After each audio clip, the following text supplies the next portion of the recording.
জাকসু নির্বাচন সামনে রেখে আবাসিক হল থেকে ছাত্রত্ব শেষ হয়েছে এমন শিক্ষার্থীদের বের করার অভিযানে উত্তপ্ত জাহাঙ্গীরনগর বিশ্ববিদ্যালয়।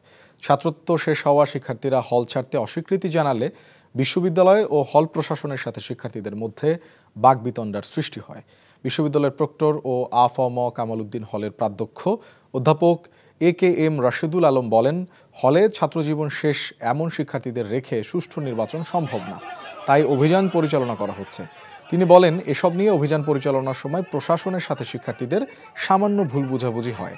তবে যাদের বের করে দেয়া হয়েছে এমন শিক্ষার্থীরা অভিযোগ করেন, ছাত্রত্ব শেষ হওয়া 39 ও 40 ব্যাচের সাবেক শিক্ষার্থীদের অনেকে এখনও হলে থাকেন। তাদের বের না করে প্রশাসন জুনিয়রদের বের করতে অভিযান চালাচ্ছে।